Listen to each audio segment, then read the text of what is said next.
So thanks a lot for the invitation to the workshop today. I've really been enjoying the talks so far. The talk that the paper that this talk is based on, I wrote about a few years ago as a master's student, and there are some things that I've changed my mind about now. So what this talk will be is me going back to that paper and keeping from it what I really think to be essential. And it's possible that I'll speak of things that some of you already know, maybe even know better than me. But I think even for those of you just figuring out the way I think about these kind of topics and how they relate might also be useful. So what I want to do in this talk is that I want to define computational phenomenology, at least in the way I propose to define it, in analogy to neurophenomenology. So I'll start by introducing that quickly. So then I'll use it for my definition. I will then quickly apply it to deep learning with two small cases just to kind of show how the method could be used. And then I'll highlight some advantages of this method according to me. So when you go about to study cognition, there are two kind of stances among maybe many others that you could take. Something like scientific naturalism. I was not sure how to call it actually. You could call it in a lot of different ways. Third perspective, maybe also. So where you rather look at the brain of a person, maybe also the body of the person. And then on the other side, phenomenology, where you would rather start from lived experience, describe it, and try to find some structural invariants or some habits that kind of structure it.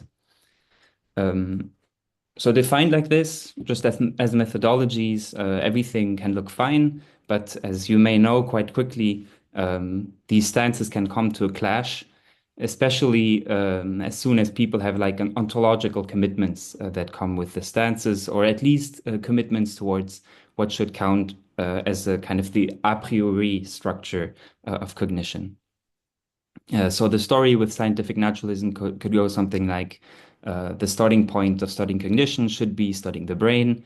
What we experience in the end should be reducible to what we see in the brain. And then phenomenologists might say, no, no, no, the starting point should be lived experience and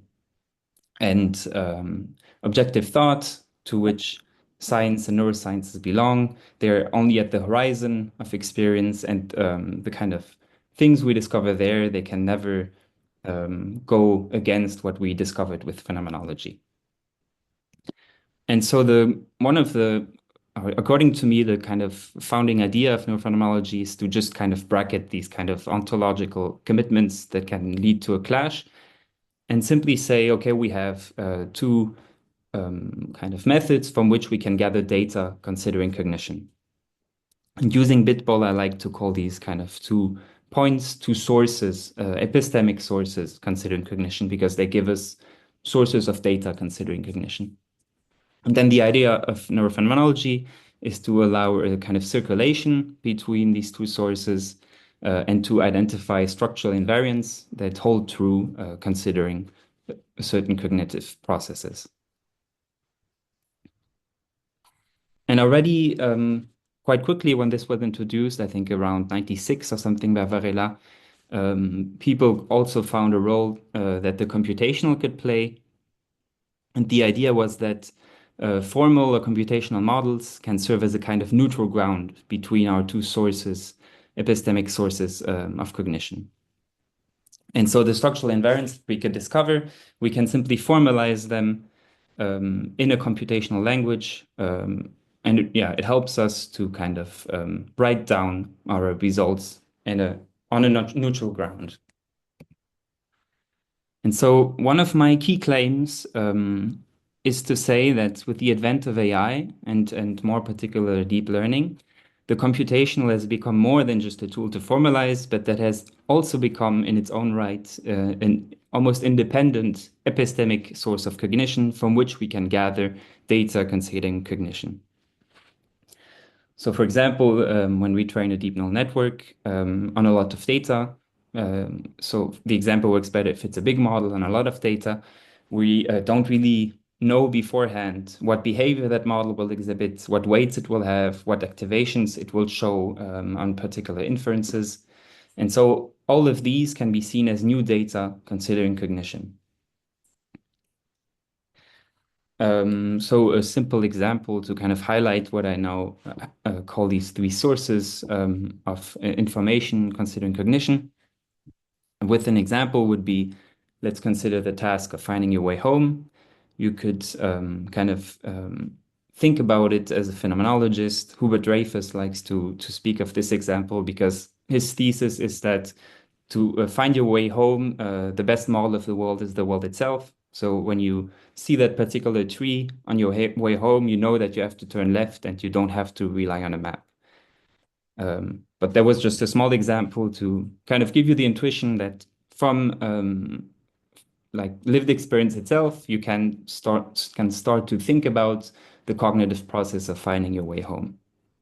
Then, of course, the kid that finds its way home in this way, you could have a series of brain activations. So this informs you, gives you some kind of data. And now the new source would be to train a deep learning network or another A model, maybe in a reinforcement learning setting. Maybe you could even have it walk this precise or navigate along this precise path. And then you could also kind of use the sequence of activations of your network, of behaviors, and of weights as some kind of data, considering the cognitive process of finding your way home. And so my claim that the computation is now a source of cognition, I think I argue that it has already been realized for quite a while by computational neurosciences. And I think here a paradigmatic example is this quite famous paper from Yamin Carlo, where they take a deep learning network, they train it to classify some images. So this you can see in point one. The network becomes really good at classifying, I think, faces from other objects. I'm not sure anymore. And then in a second step, it shows these images to the trained network. It gathers the activations of the network. It then also shows the images to some monkeys and kind of keeps or records the activations of the monkey brains. And it uses the activations of the deep neural network to predict the activations in the brain. And this model is really good. It's way better than training a model from scratch on predicting brain activations. And so here you can really see that considering the cognitive process of perception or classification and perception, these researchers, they considered that both the computational and the neuroscientific source kind of can provide us some information on the cognitive process and that they can be compared and that that it's helpful in some situations to compare them or use the one to predict the other.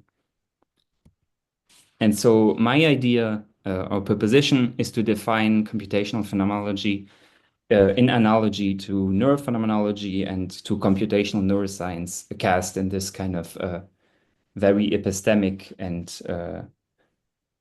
ontological commitment-free way. So you bracket the neurophysiological, you bracket in a sense kind of the hardware of cognition, like where you think it happens in the physical world. And then you kind of let the two sources of cognition that you have, the computational and the phenomenological, dialogue free of any other constraints. A recipe for this could be to pick a cognitive process, to describe it from lived experience as a phenomenologist, to take a computational model, train it on an analogical computational task, and then see if the models learn similar tricks and use that to identify some structural invariants. And so, importantly, this method cast in this way, it doesn't suppose in any way or neither implies in any way that AI models are conscious. It just uses the computational as a kind of source of information given cognition. The idea is that the way the model learns to solve a given task, maybe we learn to solve it in a similar way. And so now I have two small examples involving deep learning models. Maybe first the question would be, why would we even turn to deep learning? And the idea is that arguably the models that are best at solving cognitive tasks today are the big deep learning models. And so intuitively, they might give us most and the best data considering cognition. And so it's only natural, I think, to at least also turn to deep learning. And so the example I have in mind is an experiment, I think from Gerb and Goldstein, I might be wrong here, that is commented by Merleau-Ponty in the Phenomenology of Perception. So the experiment goes in this following way. There's a subject that sees a room through a mirror in such a way that the room is tilted by 45 degrees. This is what I want to represent with this image. And after 10 minutes of looking at the room through this mirror, something quite unexpected happens, is that suddenly his perceptual field shifts and tilts to become horizontal again. And so Merleau-Ponty considers this case and he wonders how this was made possible. And notably, he wonders how the lived body, by which mechanism it might have identified that the kind of scene that the person sees is not in the correct orientation.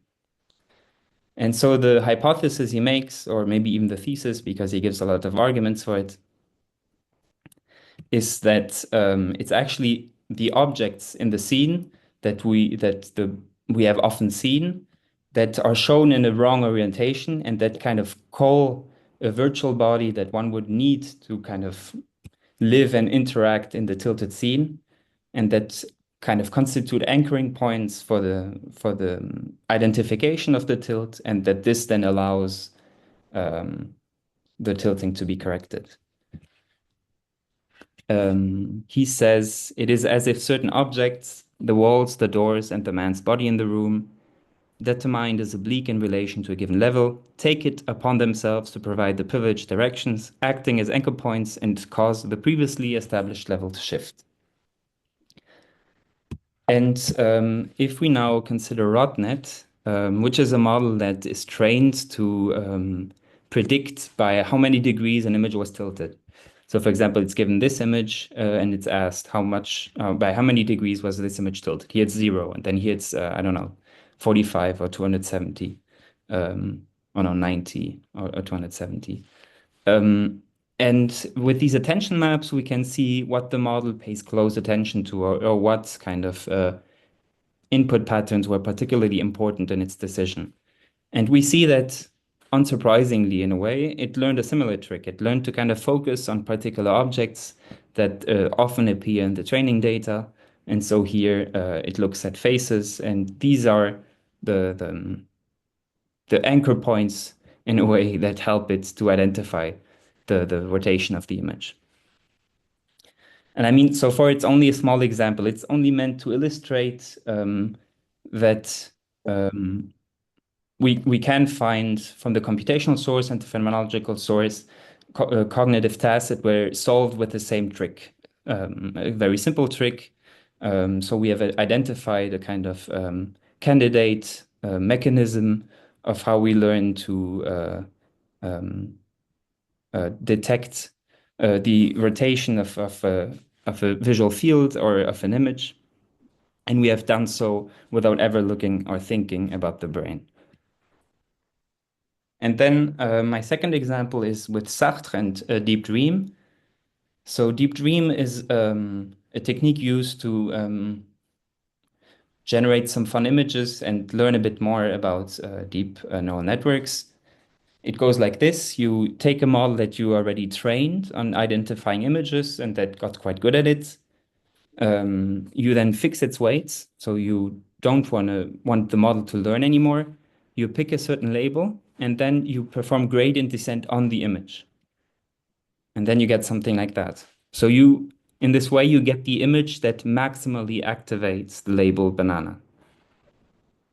And if you do this for other labels, you get the following image, a heart, beast, measuring cup, ant, starfish, etc. And so Sartre, in the imaginary, he thinks a lot about mental images that we can form with imagination. And his thesis is that these images, they are often qualitatively defined, although qualities kind of flow around in the mental image that you have, but quantitatively undefined. And before you read the text, I'll give you the example that he discusses. So he says, imagine in your head, and I'll ask you to do it too, the Pantheon. It also works with the Parthenon in Greece, so the temple, the Greek temple. And now that you imagine it, try to count the number of columns that you see. So it might be that you're not able to count any number of columns, or at least that's what usually people report. So the idea is that you have a mental image that is qualitatively defined, but quantitatively undefined. And so there's this citation, maybe I won't read it, but there's this idea of a non-divided nature and a system of fragmentary views. And if you add that to what I just told you, you get a description that I think is quite close to the images that we have here. So here we have again employed computational phenomenology, and we have kind of identified shared properties of images generated by the computational or described by the phenomenological. Maybe one thing that I can add is that you could also, and I do this a bit in my paper, use this as a starting point to formulate a kind of hypothesis about how imagination might work. So you might say, oh, okay, so we have some circuitry that or some habits that allow us to identify things in perception, for example, identify bananas. And then it might be that imagination kind of re-employs these tracks, these habits in a kind of a different way. And so that could explain why the kind of properties that we get from imagining or forming mental images are similar to those of deep dream. My point here is not really to kind of argue for or against that hypothesis. It's more to show that computational phenomenology could also then be used to formulate these kind of new hypotheses about how cognition might function or what habits might underlie certain cognitive processes.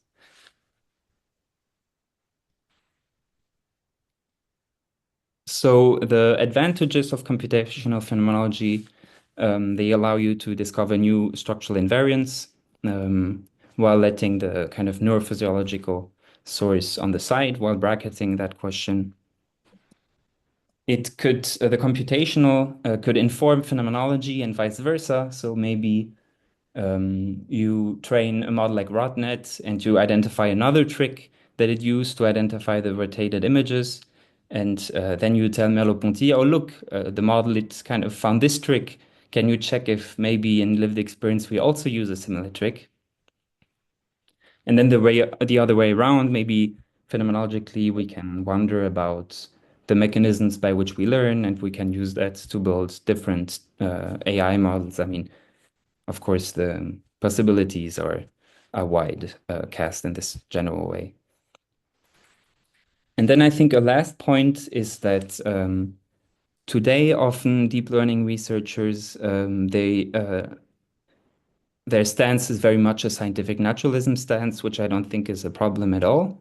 I think it makes sense. But sometimes when they compare these brain activations to deep learning models and it works so well, it makes them very emboldened to make very strong metaphysical claims about, I don't know, being sure that the brain is the starting point of kind of everything we experience and that we live in a brain-generated delusion or things like that. For example, so these examples of reckless metaphysics, that's how I like to call them. And so I think that we now have another kind of methodology. I mean, you could also find other ones with which you can say, oh, okay, of course, we learn through the brain, and so we can compare that to deep learning models, but now we can also compare it to how we learn as observed from phenomenology. We have kind of another game in town, and this can maybe serve to counterbalance these kind of cases of reckless metaphysics. And that already concludes my talk. I'll leave you also with the three sources that we have discussed and the three methods that combine these sources.